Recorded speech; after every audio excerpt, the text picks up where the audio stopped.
Hmm. Oh, hello, hello. Let us listen to our meme lord. Oh my god, bruh. Bruh. What took you so long, dude? I was in bed naked. What is that? How is that relevant to anything? Well, I was about to go to bed. I was bored. Well, at 6:48 p.m., What else am I gonna do? live a life of your own. I was sitting here watching Darius, for God's sakes. Yikes, bruh. I was tired. July 2026, Russia's deputy. In early July 2026, Russia's deputy prime minister, Alexander Novak, got on a video call with Vladimir Putin to deliver the kind of update you really don't want to be delivering to Vladimir Putin. Despite the Kremlin's public insistence that everything in Russia is running with a substantial margin of resilience, Novak had to announce an immediate ban on diesel exports running through July 31st. This, you have to understand, is particularly embarrassing for Russia because geologically speaking, Russia is mostly made of oil and it markets itself as an energy superpower. Novak went on to say that Russia would start importing refined fuel from abroad, including emergency gasoline shipments from India. Yikes. For anyone who remembers 2003, this has strong Baghdad Bob energy. Mohammed Saeed al-Sahaf stood in front of the cameras at the start of the Iraq War, insisting that American troops weren't anywhere near Baghdad, while the tanks rolled past behind him on live TV. Russian state TV has assembled its own version of the format. On-air, troops are advancing confidently along the front line. Off-air, in Moscow and in roughly half of the country's regions, drivers are queuing for hours for a rationed daily allowance of fuel. If you just stayed inside and watched TV, you'd believe that all is well. The managing of appearances runs to the top. In May, Russia held its annual... Please share your screen. Didn't I already do this? No. Oh my fucking god. Annual Victory Day parade, the big red square affair that Putin uses to project military strength. This year, for the first time in nearly 2 decades, there was no military hardware in it. No tanks, no missile launchers, just soldiers and a flyover. Because rolling your strategic hardware slowly through an open square is unwise when the other side has drones. Oh. Wait. Yep. First of all, that McConnell picture is not old, right? Did anybody verify that? People No, were. I think it was just a random there was Twitter a thing account today, yeah. Okay. Wait, what thing? Like, have we seen him? More of McConnell? No. What I mean is, like, I'm pretty sure that the fucking picture has, like, today's newspaper in the bottom left. Oh, you could theoretically maybe kind of sort of fake that, but Maybe, yeah. I do agree. I think that people are trying to claim that this newspaper picture came like in 2023, but I haven't seen any evidence of that whatsoever. I've seen zero evidence of that either, yeah. Unfortunately, I think that's just a meme. I wish. Fuck. What was I just about to say? Oh, it's not even important. I mean, I got something for you. Did you see the new... I remember, but go ahead. It's about that Kelly movie, but what were you going to say? Mine's going to be about the Washington Reporter tweeting out news. President Trump is planning to announce that Georgia's 2 senators, John Ossoff and Raphael Warnock, are illegitimate because of fraud. A well-placed source in Georgia tells us. Announcement could come as soon as tonight. Nah. And this is also because he is doing an address to the nation on Thursday, probably about the 2020 election. He wouldn't really, though, right? That'd be crazy. That'd be crazy. That'd be crazy. That'd be crazy. Yeah, I saw that, but supposedly people are thinking that he's going to be announcing that as a result of, I guess, what they found in Fulton County or whatever, that the election was illegitimate, so... Like stolen? There's no way, though. I mean, I don't even know who would go along with it. Well, that the 2 senators shouldn't be senators, I guess. I guess. What would you do? You're going to remove them? I guess. That would... Yeah, problem? What do you want me to say? Problem, Trollface? Seems to me like you're having a problem, Trollface. I'm having a problem, Lauren. I'll tell you that.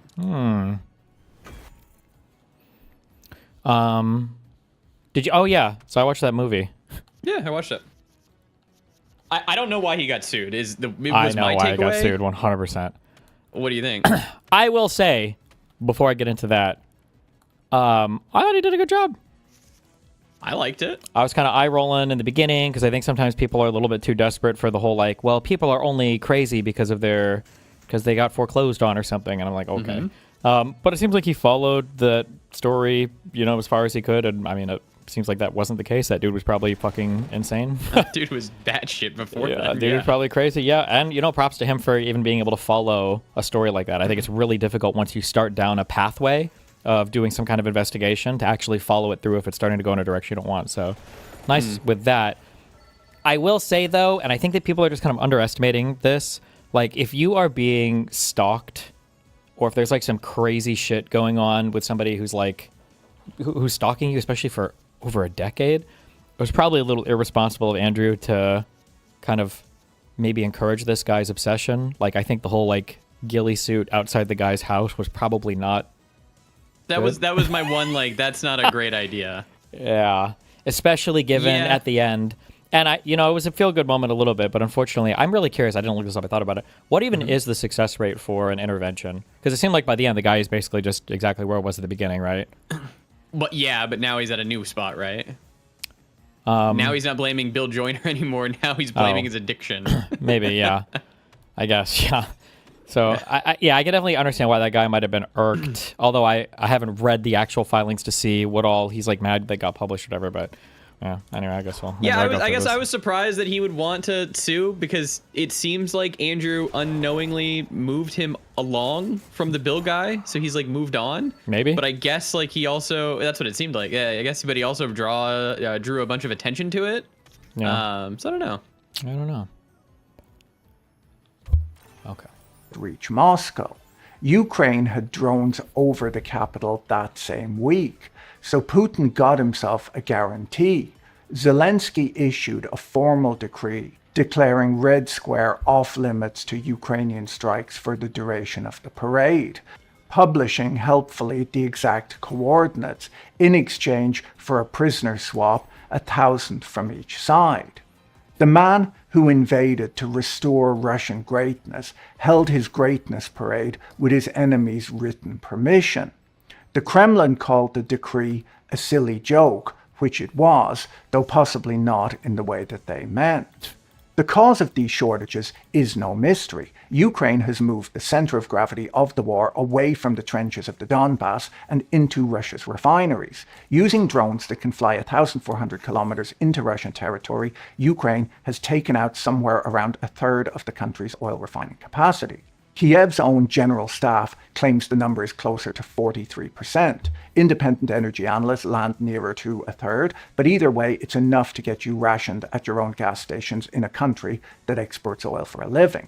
And it isn't only refineries. Over the summer, Ukraine widened the campaign to the thing Putin prizes most. Crimea, annexed in 2014, and until recently, the one piece of occupied territory where Russians could sunbathe and pretend the war was somewhere else.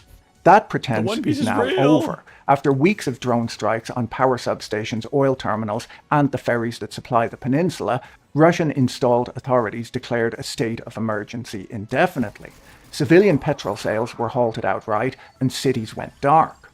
The air raid sirens, meanwhile, have been switched off, not because Crimea is safe. A senior local official explained that if they left the sirens on, they'd be sounding 22 hours a day, and nobody would get any sleep.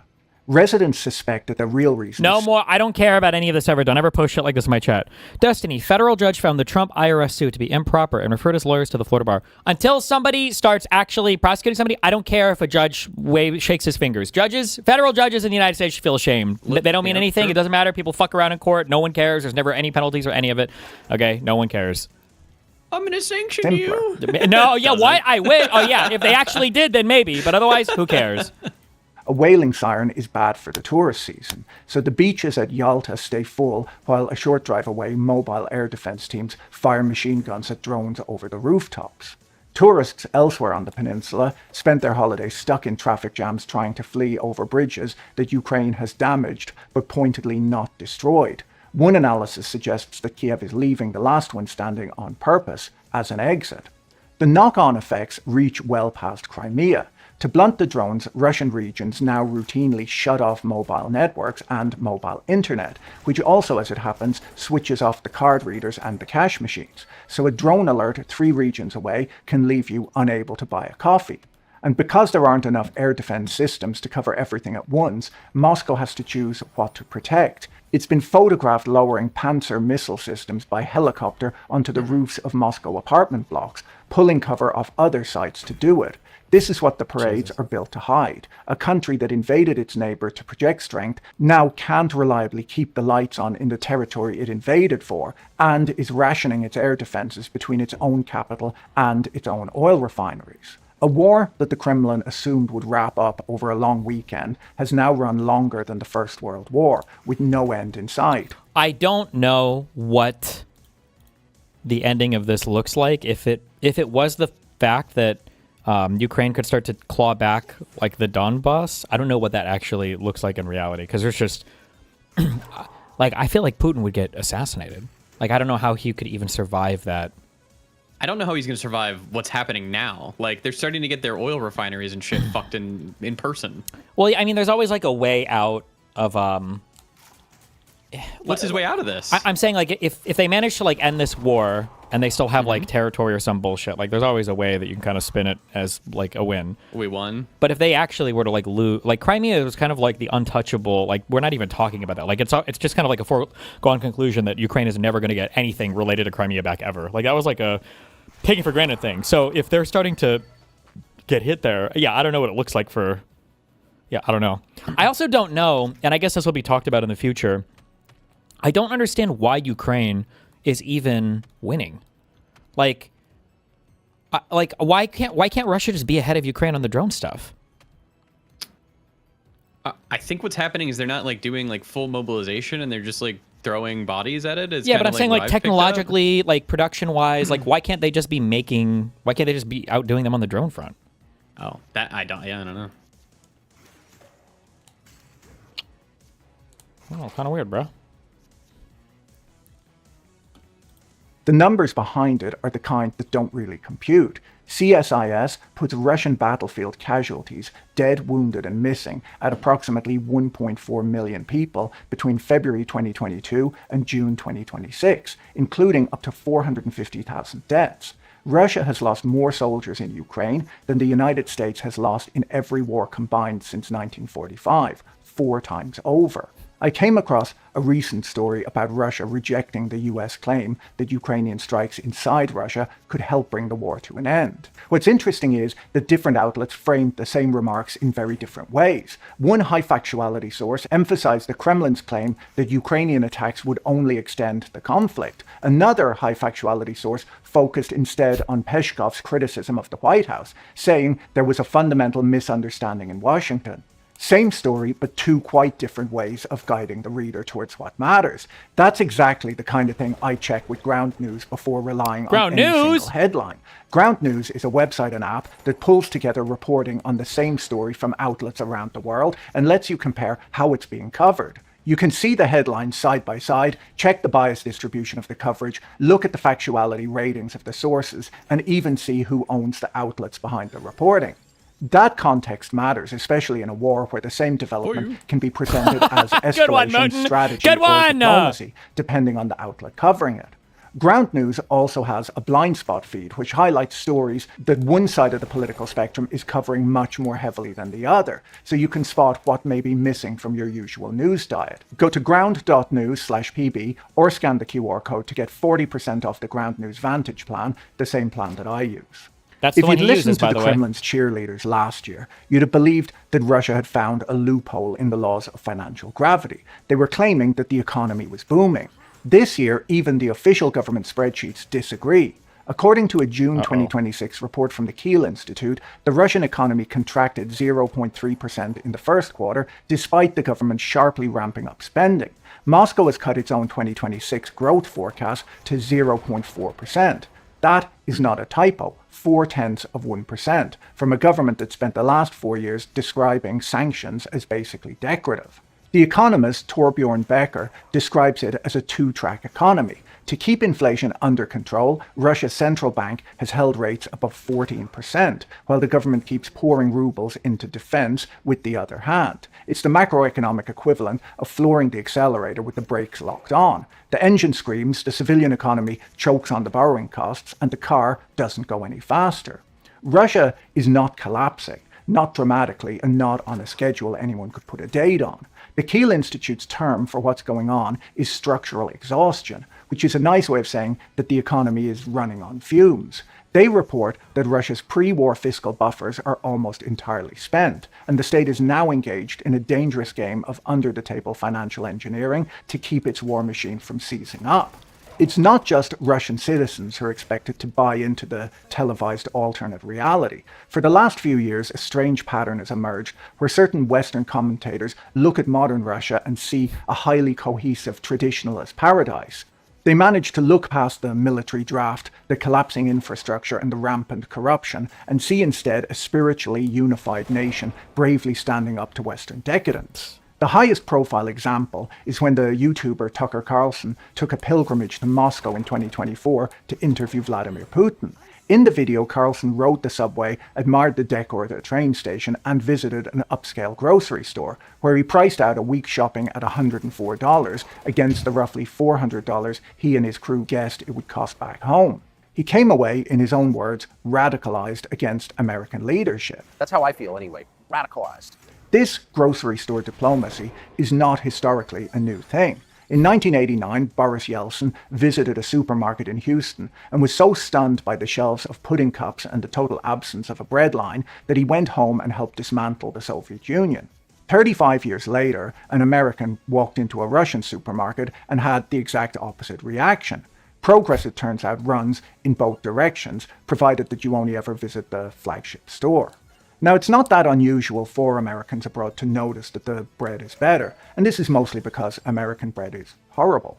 Had Carlson gone to Paris instead, Retarded. he'd still be wearing a Actual beret and a fucking string of loser. onions Fuck around his this neck guy. to this day. At the time, plenty of people pointed out that judging a country's macroeconomic health from a supermarket next to the foreign ministry is a bit silly. The conservative writer Jonah Goldberg called the whole segment amazingly stupid and noted that Russia, on a per capita basis, is about a fifth as wealthy as the United States, and that America's poorest regions are significantly wealthier than Russia. Russian GDP per capita sits somewhere around $13,000 to $15,000, while the US number is north of $80,000. So, of course, the bread is a bit cheaper in Russia.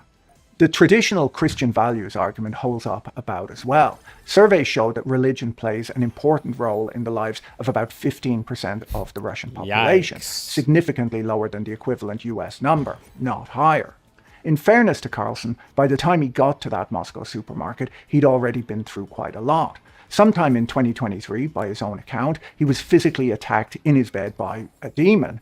Yeah, by a demon. Yeah? Something that he didn't make public until a documentary interview released in late 2024, in which he said that he woke with 4 bleeding claw marks across his ribs and shoulders left, in his words, by something unseen. I went and flipped on the light in the bathroom and I had 4 claw marks on either side underneath my arms and on my left shoulder.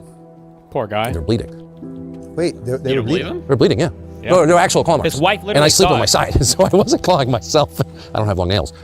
And they didn't fit my hands anyway. But yeah, that happened. Now, this isn't a theology channel, whatever the comments keep insisting, so we should probably consider the alternative explanations. And here we can turn, as we so often can, to Vladimir Putin. In his own autobiography, Putin tells a story about growing up in a St. Petersburg apartment block, where as a boy he once chased a large rat down a hallway with a stick. Now, to my younger viewers, this is what children did before they had mobile phones. That's what you do in Russia. In Russia, anyhow. He cornered the rat, and then the rat, having nowhere left to go, turned around, lunged at his face, and chased him back into his parents' home. Hold on to that story, because we'll need it for later. Okay. But for now, it's enough to note that between Russian municipal plumbing, the general absence of pest control, and a head of state with first-hand experience of large, aggressive rats indoors, there's a non-zero chance that the terrifying entity that Claude Tucker Carlson was, in fact, a rat, Occam's razor. But, oh yeah, no, that happens. Yeah, people are attacked in their bed by demons. What? That doesn't make any sense. How could What are it you be a even rat? talking about? Yeah. The people falling for the Potemkin supermarket tour are making the same mistake as the people reading Russia's official GDP figures. They're looking at the display case and ignoring the foundations underneath it. If we actually want to understand how Russia is paying for the war, we need to stop admiring the bread and go back to the depleted sovereign wealth fund and the bankruptcy statistics instead. Once you do that, the numbers get bleak rather fast. Russia went into this war with a serious rainy day account. For years, the Kremlin had been funneling excess oil and gas revenue into its national wealth fund, a buffer built for exactly this kind of shock. At the start of the invasion, that fund's liquid assets sat at 6.5% of GDP. Damn. As of this April, they're down to 1.8%. Damn. The cushion is mostly gone. Without those savings, the government is burning cash at a rate that doesn't leave much room for maneuver. In the first 3 months of 2026 alone, Russia's budget deficit hit 4.6 trillion rubles. The official target for the entire year was 3.8 trillion, so they blew through their 12-month credit limit in 90 days. So, piggy bank empty, official budget already blown, how are they keeping the lights on in the tank factories? Well, by moving the cost off the books. The economist Matthew Klein, drawing on research by Craig Kennedy, lays out the basic arithmetic. Military spending is up and oil and gas revenue is down, and the shortfall has to come from somewhere. So it's coming from everywhere. Higher taxes, spending cuts, more borrowing, and the steady sale of reserve assets, including the national gold. An energy superpower is selling its gold to cover the fuel bill. On top of that, corporate debt has ballooned since the war began, driven largely by state-controlled banks being ordered to flood military-related companies with cheap credit. The Kremlin has effectively commandeered the banking system to do through the back door what the budget can't do openly. And the state keeps these firms afloat by letting them simply not pay their bills. The government is sitting on a mountain of uncollected taxes and fees from the corporate sector, debt by any other name, just filed under a friendlier heading. It's a bit like a landlord letting a failing shop skip rent indefinitely, and the shop owner using the money he didn't pay in rent to declare a record year. It works on a spreadsheet for a while, but eventually somebody needs to come up with actual cash to stop the building falling down. The bill is arriving. Overdue enterprise debt has climbed sharply, and a meaningful share of all corporate debt is now flagged as problem loans. For a growing number of large Russian firms, the annual interest bill is bigger than their entire annual EBITDA, which means that the businesses are losing money at the raw operating level before you even get to the taxman or asset depreciation. Why? I feel like I fought with this fucking retard before. What? I don't know why I'm responding to this guy. I don't know what you think my approach to economics is, or what. You asked earlier why Russia can't just win the drone war against Ukraine. They can't keep up with Ukrainian innovation due to their statist approach. Doesn't this fact undermine your insistence on market failures existing and insistence on statist intervention? If not, you might share more with Putler than you think. Putin? I don't know. I don't know what this retarded statement is supposed to mean. Let's get him in here. At that point, No, Jesus. company is a generous word for what you're looking at. It's an org chart standing on top of an invoice someone else is going to have to pay. Unfortunately for Moscow, the shock that finally tips this over isn't coming from the West. It's coming from their most important ally. Days before the full-scale invasion, Vladimir Putin and Xi Jinping signed a joint statement declaring a no-limits partnership. To a casual observer, that reads like two geopolitical heavyweights teaming up to rewrite the global financial system. But according to the economist Alicia Garcia Herrero, once you look at the actual trade data, this is by no means an alliance of equals. It's an increasingly lopsided arrangement, and Russia is on the wrong end of it. China now accounts for roughly 35% of Russia's total foreign trade, up from 16% before the war. With European markets closed, Russia has become a captive supplier, vast quantities of raw materials and one buyer able to take them at scale. Beijing knows exactly how much leverage this gives them. You can watch that leverage play out in real time with the Power of Siberia 2 pipeline. The project meant to redirect gas that used to flow to Europe straight into China. Putin flew to Beijing in May, specifically hoping to close the deal. He came home with more than 40 signed documents on everything from trade to nuclear security, and nothing at all on the pipeline. China is perfectly happy to let Russia sit there while it keeps squeezing the terms.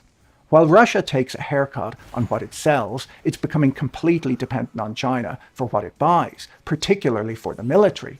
The Kremlin likes to talk about import substitution, replacing Western goods with domestic production. The customs data tells a very different story. Russia has mostly just swapped its European dependency for a Chinese one. Its military-industrial complex now relies on China for the majority of its critical dual-use technology. Electronic components, CNC machine tools, the boring-sounding stuff that actually keeps a war economy running. The economist Konstantin Ergorov went digging through the Russians' custom records to see exactly how that works. Take microprocessors. In 2021, most of the chips entering Russia were made by American companies like Intel and AMD. Today, those same Western brands still make up the overwhelming majority of Russia's chip imports. The only thing that's changed is the paperwork, which now routes the vast majority of them through China first. Beijing isn't replacing Western technology, it's charging a toll on it.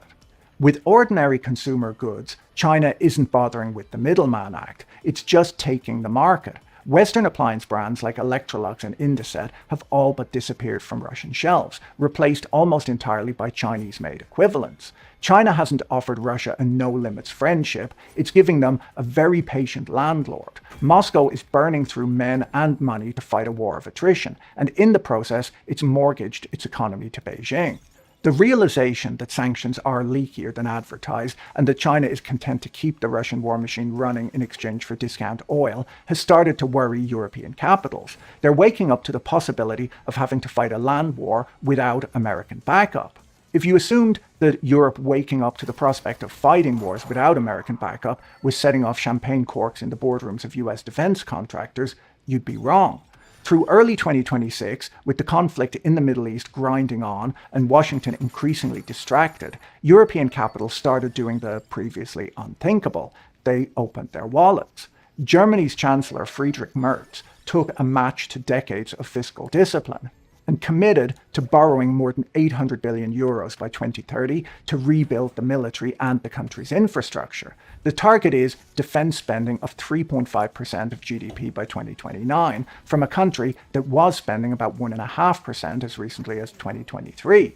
Logically, the wealthiest nations on Earth, all rearming at once, should send defense stocks through the roof. Instead, in March 2026, the NYSE Arca Defense Index fell nearly 8%, while the S&P 500 fell about 5%. The defense sector underperformed the broad market in the same month Europe announced the biggest rearmament since the Cold War.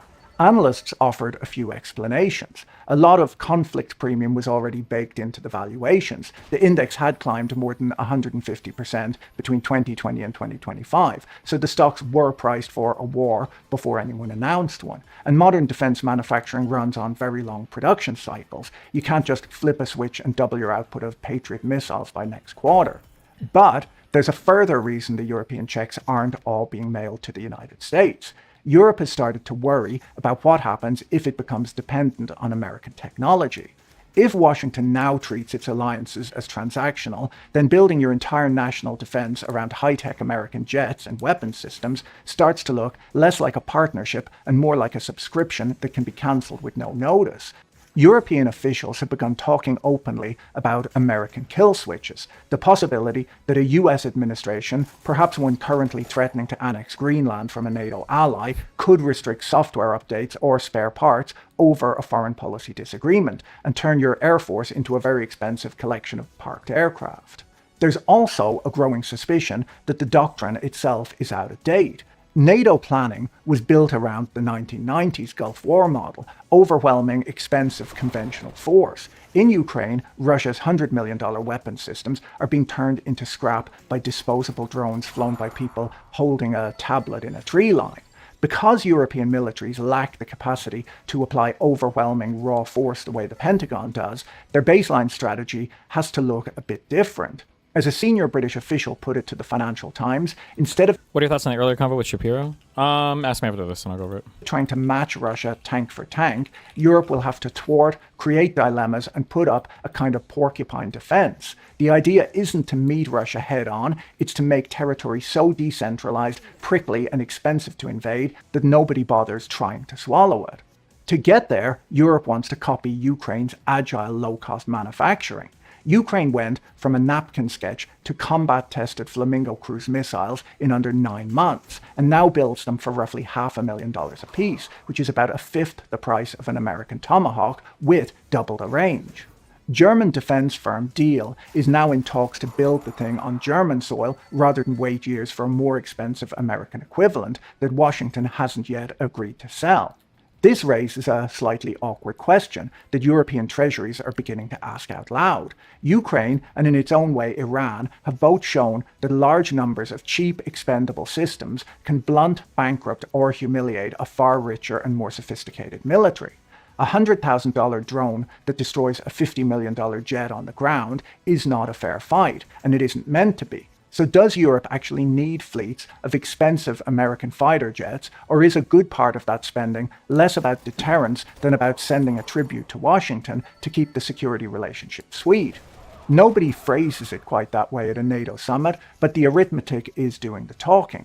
Russia's nuclear arsenal, for its part, has been useless against every single thing that's actually going wrong for it. You can't nuke a drone shortage.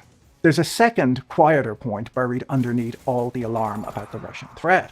Russia spends enormous sums on its military, and it still couldn't take Ukraine. Europe collectively already outspends Russia on defense, and it's wealthier, more populous, and further up the technology ladder. The country that was supposed to be capable of reaching the English Channel in a matter of weeks has spent 4 years failing to capture towns a 2-hour drive from its own border, advancing by one CSIS measure at about 70 meters a day, which is slower than the Somme. The case for European rearmament is real, but the case for outright panic assumes a 10-foot-tall Russia that the last 4 years have not exactly delivered. The irony here is hard to miss. The US defense establishment spent decades lecturing Europe about spending more on its own military. Europe has finally started and is deliberately designing a force that runs without American weapons, built in factories that aren't in America. There's a persistent optimism among certain foreign policy commentators that this whole thing can be wrapped up with one neat executive deal. The logic usually rests on a psychological framework known as the cornered Putin theory. Diplomats who like this theory lean on that rat, the one from Putin's hallway, the one we filed away earlier.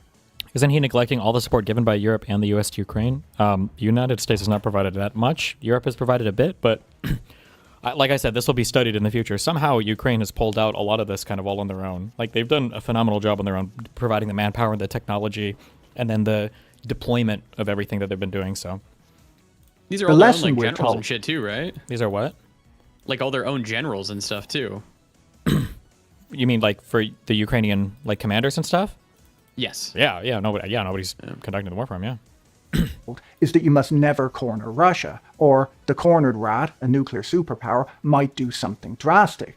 There's just one problem with using the story as a diplomatic roadmap. The people citing it seem to have forgotten how it ends. In the story, the rat didn't negotiate and Putin didn't win. The rat attacked and Putin ran away. And Putin, of all people, should have remembered that. By launching a full-scale invasion, he did the cornering. He backed Ukraine into a corner and waited for it to fold. Instead, it turned around and lunged. And 4 years later, it's Putin backed against a wall, running a war of attrition that's steadily dismantling his own economy, with no way out he'd care to explain on television. Once you work out who's actually cornered, Ukraine's reluctance to sign a peace deal makes more sense. It's not that Ukrainians are uninterested in peace, it's that they've learned deals with Moscow tend not to survive contact with the next Russian offensive. In 1994, Ukraine signed the Budapest Memorandum, handing over the third largest nuclear arsenal in the world in exchange for explicit security guarantees from the United States, the UK, and Russia. In 2014, Russia annexed Crimea and started a war in the Donbass. There was a ceasefire, an 8-year pause to rearm, and then the rest of the invasion came in 2022. From Kiev's perspective, a settlement with Moscow isn't a peace treaty, it's a half-time. This has left Europe in an unusual position. As The Economist recently put it, Do you buy the argument that the lack of U.S. support, thus less restrictions, recently has been one of the main driving factors of Ukraine's innovation/success? I don't know. The problem is it's hard to know about anything going on anywhere anymore because you have actual retards that are in charge of managing the war and managing the United States. So I don't know if you guys remember this, but at one point we heard this idea constantly that I kind of felt was bullshit. I wonder what I said at the time. We heard this thing constantly. Remember that if Ukraine fires a single fucking missile or a single fucking thing into Russia, that it was over. It was World War III. That's it. If they fire one thing into Russia, it's over. And everything is going to fall apart on the entire planet. And then, now we have, drone swarms flying into Moscow, and we're all just kind of clapping. Yep. And I don't even hear that rhetoric of like, oh my God, World War III. It just feels like nobody is even bringing it up. So I don't even know what was real or what wasn't real, or how much was just like the Russian propaganda that was given, unintentionally by the retarded conservative fucks in the United States who just hate Ukraine, or the lefties who hate Ukraine. I don't even know. I don't know. I don't know. I don't know anything like in terms of what was real or what wasn't real. Like maybe at the end of the day, it really does come down to the fact that Putin is more similar to Trump than I would have initially believed, and that his country, built on kind of like the socialist memes of reporting stuff to the commander that's not actually real because you're worried about like reporting bad things to your leader, and then you get fucking executed or some shit for it. Like maybe these things were actually like really, really big deals. Yeah, I don't know. It just seems ridiculous to me. Putin might think he's still winning. NATO is simultaneously in the best and worst Yeah, I shape don't of know. its life, expanding, rearming, and better funded than ever, and at the same time hollowed out by the prospect of America walking away. In that environment, European planners are working out that they may need Ukraine roughly as much as Ukraine needs them. If the plan is a decentralized porcupine defense to deter Russia, letting Ukraine fall would mean surrendering the most combat-tested part of the whole perimeter, which leaves the much-anticipated peace summit fairly dead in the water. Even if Putin wanted a diplomatic exit tomorrow, Europe has almost nothing to put on the table. It can't hand over Ukrainian territory, and The Economist notes that the strongest inducement it can realistically offer is the promise of somewhat lighter sanctions later on. That is not a triumph you bring home to a domestic audience after 4 years, several 100,000 casualties, and an emptied national wealth fund. The Russian billionaire Andrei Melenchenko, currently 8th on Russia's Forbes list, recently laid out the actual options in an essay for The Economist, and a triumphant return to superpower status wasn't among them. He sketched 5 scenarios, most of them bleak. State collapsed, a besieged North Korea-style fortress economy, a slide back to the periphery of the West as a poor relation, or absorption into China's orbit as a supplier of raw materials and a strategic buffer. The man is not a dissident. The ammonia from his plans goes into munitions, which makes it all the more striking that the best case he can muster God, is predictable. And the striking thing is how far up and down the country that verdict travels. It's exactly what the economists at the Kiel Institute meant by structural exhaustion. A tour guide in Fedosa, asked by The Economist what she wanted, put it slightly differently. No grand ambitions, no one trying to make things better, just the sun coming up in the morning and the tourists coming back in summer. The spreadsheet and the beach have reached the same conclusion. Vladimir Putin launched this war ostensibly to push back NATO and secure Russia's place as a fiercely independent great power. 4 years on, Europe is running its largest military build-up since the Cold War, and the Russian economy has been reduced to a discount fuel supplier to Beijing. You can keep a wartime economy looking healthy for a surprisingly long time by cannibalizing the civilian sector to make tanks and shells, but when the rainy day funds hit zero and your last remaining major customer is bleeding your margins, you're not an independent empire, you're a subsidiary. Do you see yourself reacting to a radical vision for Israelis and Palestinians, the Ezra Klein Show? I don't know. Summarize it for me. If you found this interesting, you should watch my video on whether OpenAI expects a government bailout next. Wow. I don't think they do. Really? Do I care about Asmongold? I don't think I do. You don't care about Asmongold? What is this? People were linking Come this. on, bro. By every metric you The only 3 reasons to remain a Republican in 2026.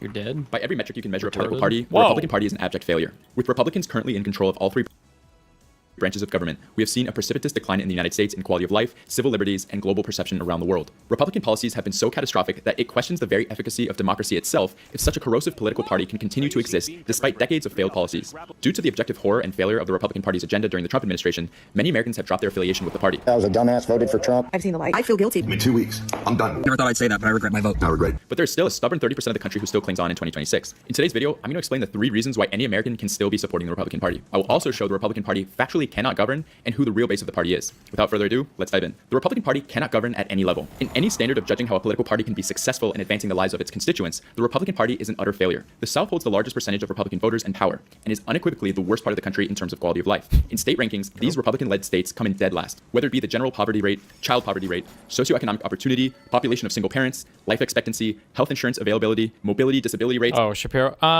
It was an okay conversation. I kind of wish that it would have gone on for an extra hour, I guess.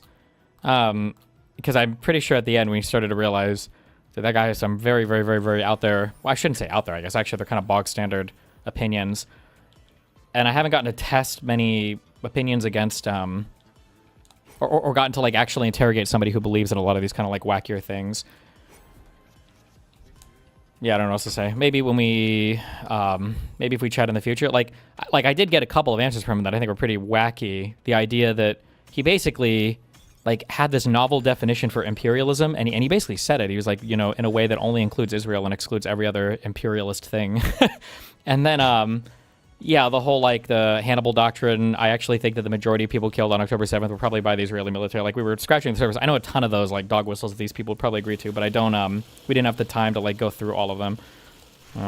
Seems like you just got to it near the end. Yeah, kind of. I guess we had to clear through some of the history stuff first, but I don't know. We'll see.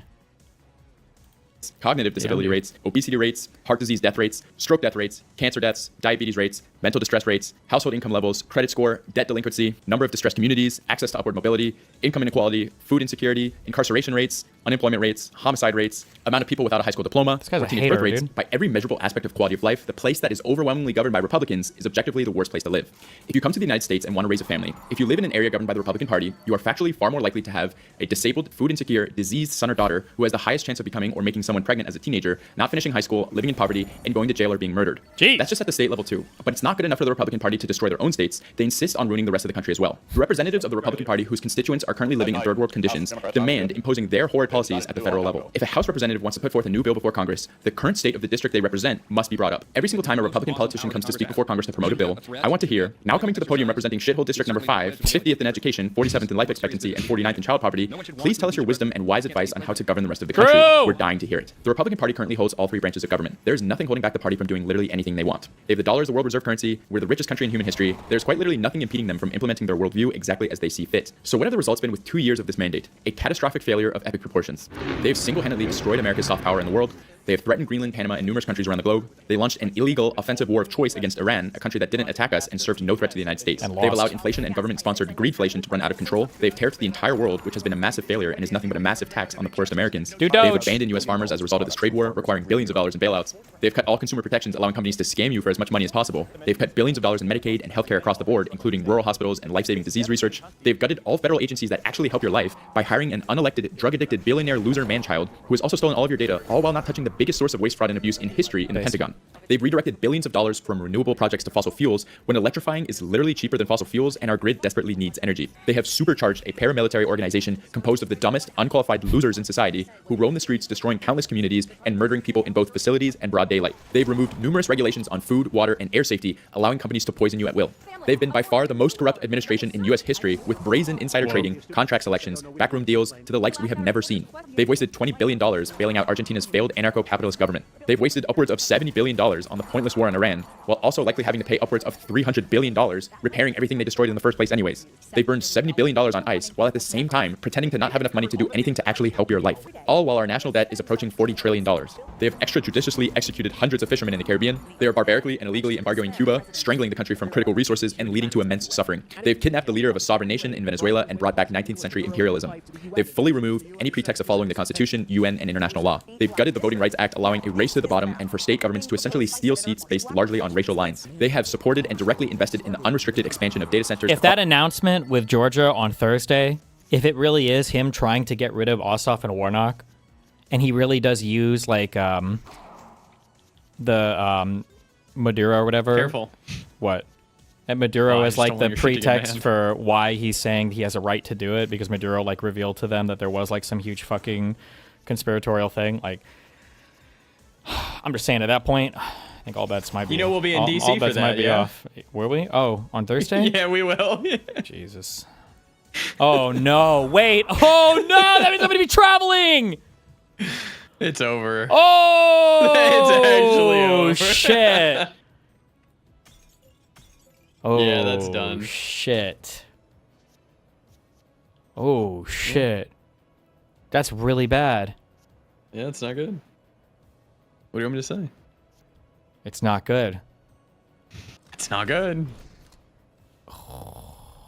across the country, further poisoning residents and the environment. They've used the full power of the Department of Justice to literally cover up and protect a pedophilic ring of criminals, as there's not been a single indictment coming from the Epstein files that have been released. Everything I just mentioned there was purely what I could recall from memory when writing this. There's a ton of things I could have mentioned, but there's just too many things to list, and they're literally all bad in making your life worse. There is no good news coming from this administration. This is the endgame of their political vision for America, and everything is terrible. So if the party's doing all these incredibly unpopular things, who actually stands to benefit from this? All of these actions have been done on behalf of the Republican Party base, whose interests this party's elected members actually represent. This base is made up of 5 main groups. The first group being Silicon Valley tech oligarchs. This group is composed of egomaniacal libertarian billionaires who openly do not believe in democracy and want to usher in a form of techno-feudalism where they are the kings of their own personal fiefdoms. True. They want to pursue AI as quickly and recklessly as possible, knowing full well that it will cause everyone to lose their jobs and re-alter society, but at the same time, not believing in any social programs or wealth redistribution.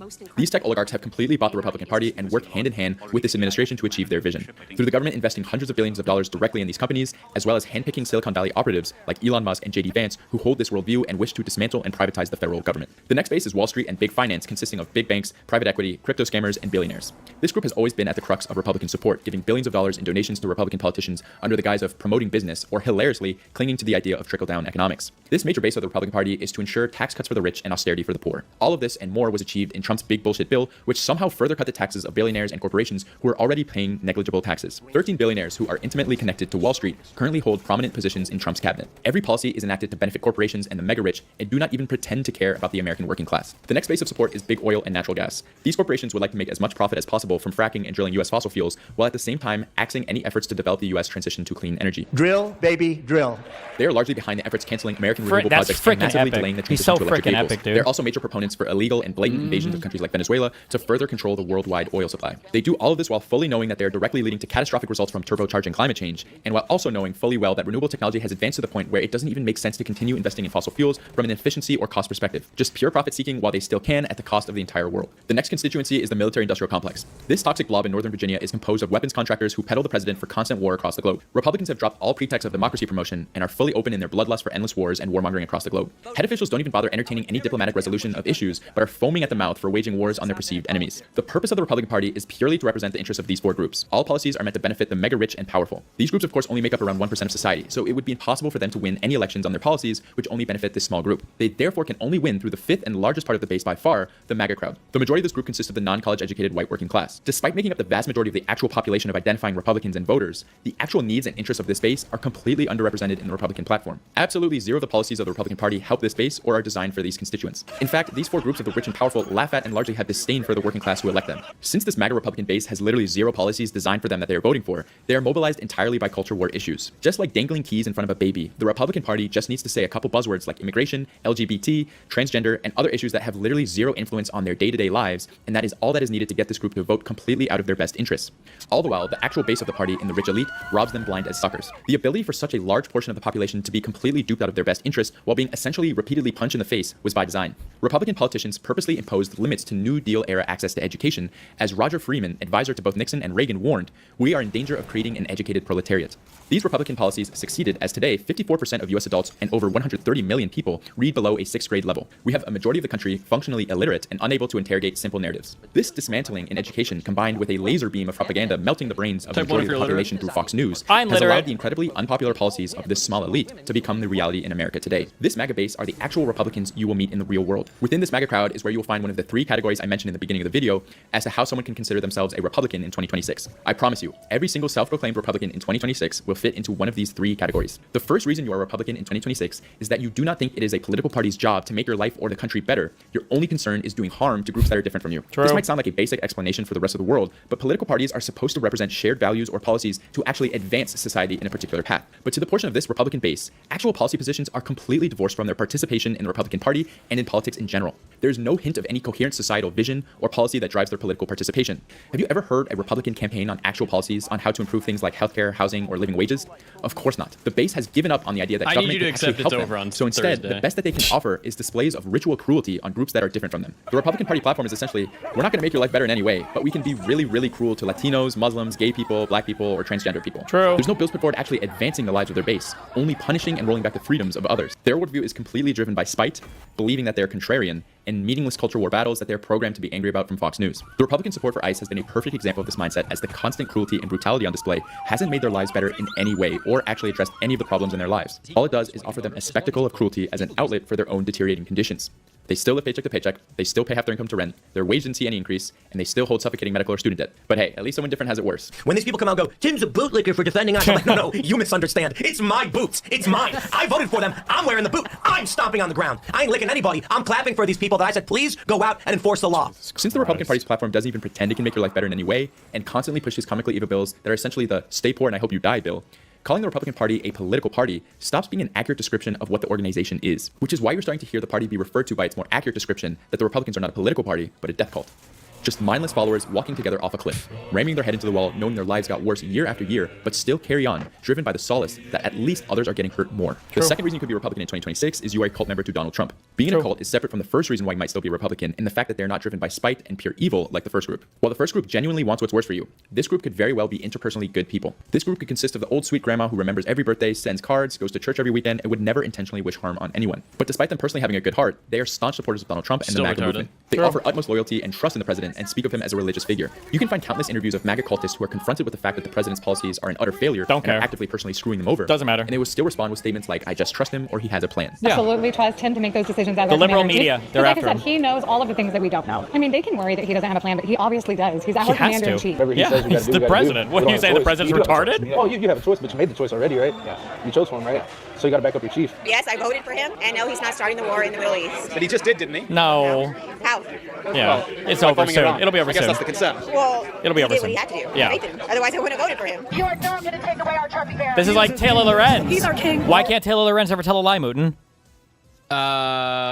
Because why would she lie? Well, and because she can't lie because She's a woman. close. She's a journalist. They have the code of ethics, Oh, remember? She true. can't lie ever. Yes. She can never lie. Trump is our president. Yes. I love Trump, so it's like if you have a child and they pull some shenanigans. You don't like what they do. You love the person, but you don't necessarily like what they do. Trump doesn't have to be a sexual predator. Any woman would love to be with Trump. There's no Jesus scandal too big to Christ, shake those their trust lips. in him. If Ugh. the worst accusations levied against him were true, it wouldn't even matter. The famous quote of Donald Trump saying, I could stand in the middle of Fifth Avenue and shoot somebody and not lose votes is to this day incredibly accurate. We have He run the could. gauntlet of every possible scandal over the course of Trump's 2 presidencies. There are no more red lines, and if you still are a Republican in 2026, you are in a cult, and a death cult at that. That's not hyperbole either, just factually the case. Just blind pseudo-religious worship of a cult leader. The third and last reason that you are a Republican in 2026 is that you are stupid. These people have never second-guessed what they've been told and are literally zero information voters. I mean- for this vast swath of the Republican What? base, if you He's pull not them out of line on wrong. a polling booth What? and ask them why they are voting for the Republican candidate, or if there's a specific policy you would like to see implemented, 95% would not be able to articulate a single reason besides the most broadest propaganda points verbatim coming from Fox News or Trump's Twitter, and would crumble immediately under the most simple line of questioning, interrogating their reasoning. Yep. Obama had a big part of 9/11. Which part? Not being around, always on vacation, never in the office. Why do you think Barack Obama wasn't in the Oval Office on 9/11? That I don't know. We'd like to get to the bottom of it. Obama is a Muslim. He's a terrorist. Nobody will ever tell me Okay. different. Do I have True. proof? No. Do I have Well, articles? was he in the No. Oval Office? Yeah, what? Well, He wasn't, by the way. he wasn't. black cockroach ninjas. You're not even trying to hide the racism anymore. What? You're at a Trump rally. I know. I think a gay couple should have the same rights as a...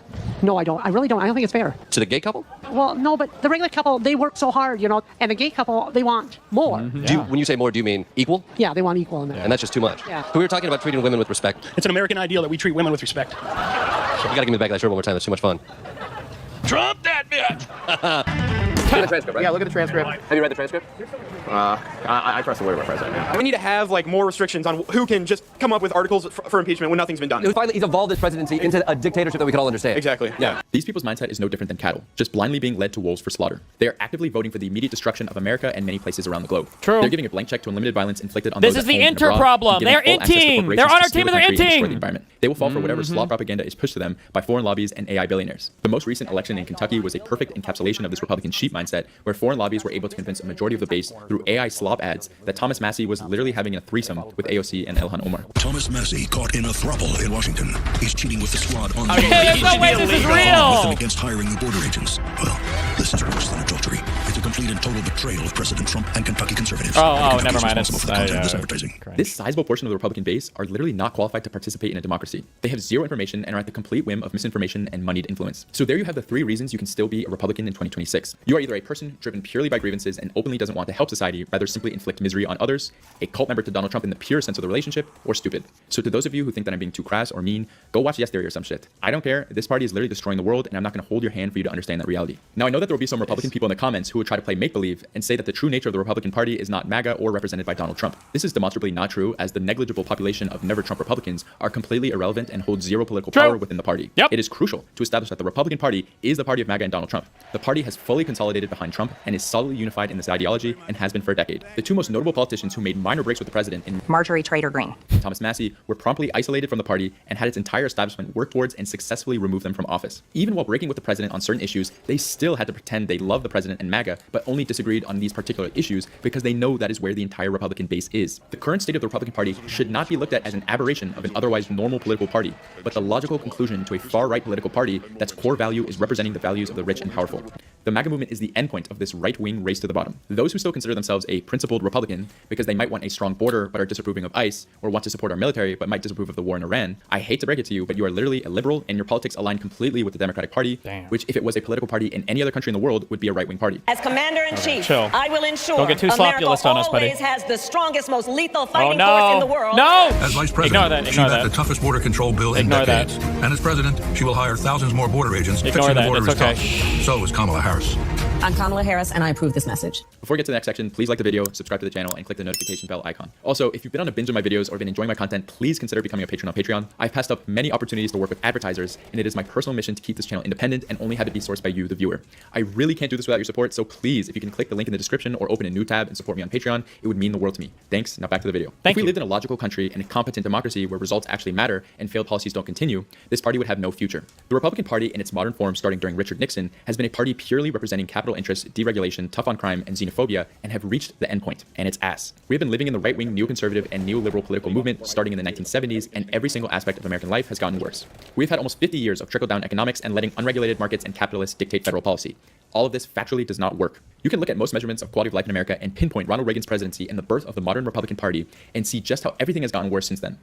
Seriously asking, at what point of failure in every measurement of life can we just all agree that this isn't working? When we talk about the future of American politics, we shouldn't be looking forward to seeing the new direction of the Republican Party. If there's any accountability for failure, this party should not exist. America has had political parties in the past, like the Whigs and Federalists, that disappeared because they were no longer politically viable. The Republican Party is no longer viable. The only reason the corpse of this failed ideology exists at all is because it exists within an archaic two-party system that is essentially operating off inertia at this point. At least those on the left, like Zoran Mondani or Bernie Sanders, right? regardless of the problems you have with them from their right flank or their left, no one can say in good faith that they don't want what's best for you. You might think that their policies won't work or that their policies are not enough, but no one in good faith would say Bernie Sanders is cynically pushing a policy like Medicare for all. But instead, he's pushing it because he genuinely wants to help Americans and thinks that it will work. You can rest assured that even for Republicans that are not part of their political party, they still fully respect their constituents and want what's best for their city, state, and the overall country. They don't want to punish others and think you deserve healthcare and rights, even if they disagree with everything you stand for. Now contrast that with Republicans. What do you think Ben Johnson, Tom Cotton, or Lindsey Graham's opinion is of people who live in places like New York City, San Francisco, Minnesota, Massachusetts, or Chicago? They think that these places are dumps and have nothing but disdain for them. They openly fucking hate you. Do you think that these people respect your political differences or opinion? They literally don't hide their contempt for you. They are not just indifferent to how your life goes, they intentionally want to punish you. Now I know enough already from making 2 videos critiquing right-wing ideology that the only possible defense for their toxic ideology is some sort of rebuttal about how bad the Democrats are. So let me help those of you out real quick. I probably hate the have as much Democrats. disdain for prominent members in the Democratic Party that you do, if not more. I do not ideologically align with the vast majority of the members of the party, so actually try to defend your beliefs on ideological grounds rather than simply not liking the other party, because neither do I. There also may be some of you who can't differentiate between a leftist and a liberal, and knowing that might make this conversation He would make never a lot do more that. sense. He's not If going the to do that. defense is not what about the other team, then Republicans will resort to MAGA postmodern relativism where the truth is whatever their reality is. This space lives in a post-facts world. It doesn't really matter what the reality is. For around 30% of the country, we are not living in a shared reality. We can't even agree on ceasefire versus a war, what a tariff is, who won an election, or up versus down. Reality can be simply ignored, and facts are optional things that can be morphed to fit any narrative. Only time will tell the future of the MAGA movement and in turn the Republican Party after Trump. Still, share this video to any Republican or MAGA family members and see what response you get. If you don't consider yourself a Republican or MAGA, but still hold on to the idea that you are conservative, I made a video addressing the conservative ideology called The 3 Fundamental Flaws of Conservative Thinking that you should check out after this. What is this tweet? No matter how many times I try or I rewatch it, Rob Stark's decision to marry the healer girl still annoys me. It's love, you idiot. It's love, you idiot. It's love, you idiot. He was obsessed with her. Somebody did a witch stone. Shut up.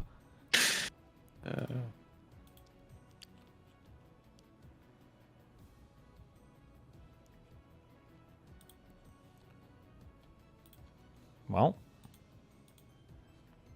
what do you want me to say, man? collab interview walkout. Clavicular. Clavicular. What is this in Hebrew? Clavicular. What the fuck is this? He's in Israel. How's everything? Great. Why? Thanks for having me. Okay, do you enjoy your time in Israel? Yeah, it's been a really good time so Is he far. Jewish, or did he We've just- is been in it for Tel the meme, Aviv or? for the past few days, but everything's been great. Okay, I see. So you basically came here to apologize? Uh-oh. What? So we came here to explore Tel Aviv and kind of show that it's a really fun city, and you know, because there's a lot of misconceptions about it. Like, you know, when you look up on TikTok about Mykonos or Ibiza or all the frequented summer spots for the popular European summer, you see a bunch of tourist things like, you know, clubs and great things about the city to do. But when you look up Israel, obviously it's just a lot of stuff about, like, you know, war and stuff like that. When the reality is, it's a very fun city. So good to show everyone that, you know, this is the real reality of Tel Aviv. But you know what everybody in Israel is talking about right now, right? Uh-oh, what? Well, everyone in Israel is talking about. Look at those Hebrew tweets. You know what we're doing that's good. You know, so for you to kind of start the interview oh off my God, in did like you see a that negative one? manner doesn't really make sense. You know, we came here after a ceasefire ended in a very unstable state, technically, to kind of show that, you know, Israel's a safe place. So for you to start off in an antagonistic way, I'm really, you know, kind of just confused. But how can you not talk That's about like the a very song? Poor journalist Just tell me. tactic. No. So if you're going to be negative, and ask about, you know, like old, you know, situations that are not so positive. What song? Then, God, stop killing I us really about don't want he to did talk. Hail Hitler. Last January is not that old, you know. You got kicked out of a club And just yeah, because right of this. after I was kicked out of the club, you know, the owner called me and profusely apologized. That's a lie. Offered me to come back and comp my entire night. They So it was just checked. a mix-up. No, So- that's a lie. So why not clean the page?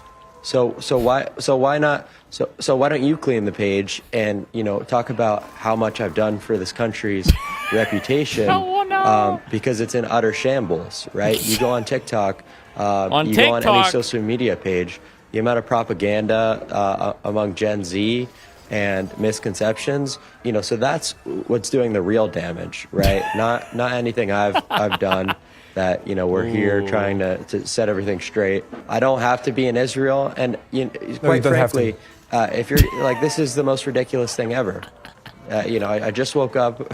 He just I don't woke wanna, up. I don't want to Come be on, talking he's to someone who's going tired. to be rude. We understand, but No, it there's doesn't- an it doesn't online seem that backlash, way. you know. Because I'm here to do good things. So there's a backlash because of people like you. Because of people like there's me. an online backlash because people like you? Like what do you me. mean? talking about Like him? negative, Oh, negative 'cause things. I'm a Jew. So Like why don't him you because he acknowledge Jew? the fact? He Jew? So why don't you acknowledge the fact that I'm here, doing a good thing for the country, showing off Tel Aviv's beauty, showing off that it's safe. Okay. So why don't you talk about that, and then there won't be a bad PR. There you okay? go. So you're the one who's causing these issues. So you are the one. You are the one who's doing this. How can you not see the How can you comments? not see? Because I can't read them. It's in a different language. It's in Don't you have AI and Google Translate? I don't even know what. Oh, he All right, got so him.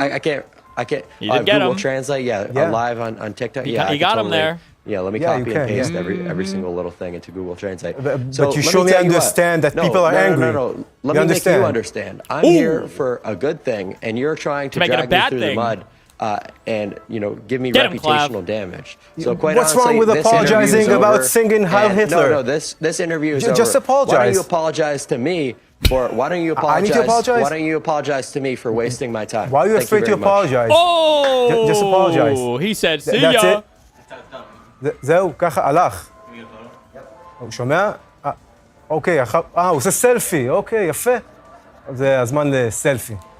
אוקיי.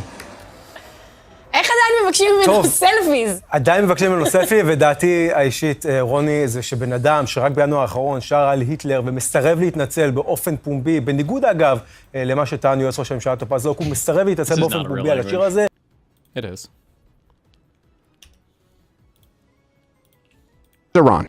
March 4th, 2026.